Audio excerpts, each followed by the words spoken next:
Hey guys, Max Scoville here for Rev3 Games, and I'm here to talk to you about a very special game, a game that I'm very excited to talk about, which is Deadpool, which is of course the first game based on the Marvel Comics anti-superhero. As a super Deadpool fanboy, I've been kind of nervous that they're going to screw this up, and so far all we've seen from the game is like trailers. We haven't seen any gameplay in action. It comes out really soon, so I've been kind of nervous about this, but actually seeing the game in action, I have a little bit more faith in it. The combat in Deadpool is very straightforward. You've got melee attacks for the most part. You've got kind of X and Y for your heavy and light attacks, which are done with sais or swords or big cartoon croquet mallet hammers.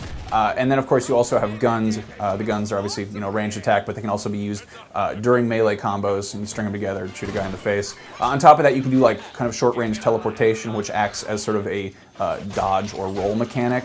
And when you're doing all these things together and you're stringing together combos, you fill up your momentum meter. And when you unleash that, Deadpool like hops around the room and stabs people in the face and stuff like that. High Moon Studios isn't going crazy with game mechanics here. They're not trying to reinvent any genres, which I think is really good, because if they tried to go down the route that Never Dead did, for instance, with the idea of a guy who can't die, having his arms ripped up and you have to go around and pick up his body parts and reattach them, which would have made a lot of sense for Deadpool as a game mechanic.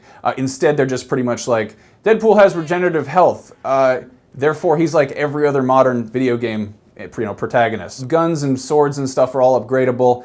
You get Deadpool points as you go through the game and kill enemies, and you unlock stuff. Pretty standard menu system. There are some stealth sequences which don't seem super complex. You just walk behind a guy and stab him. I do like that they are extremely over the top. Like Deadpool is diving under between a guy's legs and then shooting up at him with his guns and kind of juggling him into the air, and it's like, that's not really stealthy, but sure. You know why I love the internet? Because it's just like me.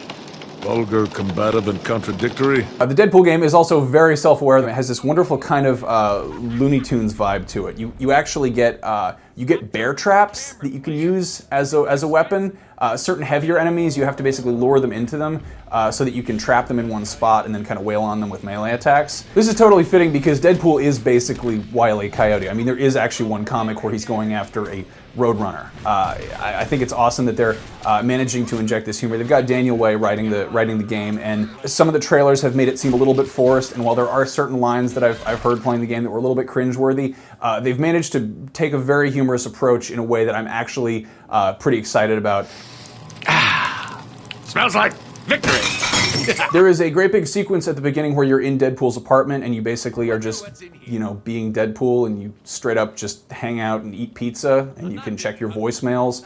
There's one sequence where he gets in a phone conversation with Nolan North, who's, again, doing his voice. The premise of the game apparently revolves around Deadpool trying to make his own video game, but it's just completely nonsensical. I'm really happy that they've managed to inject a lot of comic art into the game. Like there are, Rob Liefeld drawings as posters on Deadpool's apartment walls. The one thing that I would say is a shortcoming about this game is it lacks a certain amount of polish. Visually, it's not the most impressive game I've ever seen. It's been in the works for 2 years. It's an Activision title. I think they're just trying to push it out. But given the subject matter, this isn't a game you're supposed to take seriously, and a little bit of kind of janky visuals I'm not too super hung up on. Obviously, I need to hold off on my final impressions until I, play the full game, but I'm feeling somewhat relieved as a Deadpool fan. It sounds like they've managed to get a lot of the humor that the comics are known for into the game, and the gameplay is satisfying enough. If you're a hardcore fan of like beat 'em ups and you are platinuming Devil May Cry on extra hard mode or whatever, like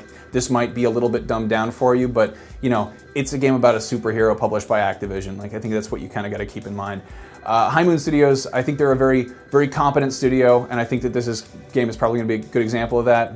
It's not going to be groundbreaking, but it's probably going to be a good amount of fun, and that's what video games are about. So, anyway, as a super huge Deadpool fanboy, I don't hate this game, yet. So we'll wait and see. I'll have my review up, sometime around the game is out, hopefully. You can stay tuned to this channel right here for the rest of our video game coverage. I'm Max Scoville. See you guys around.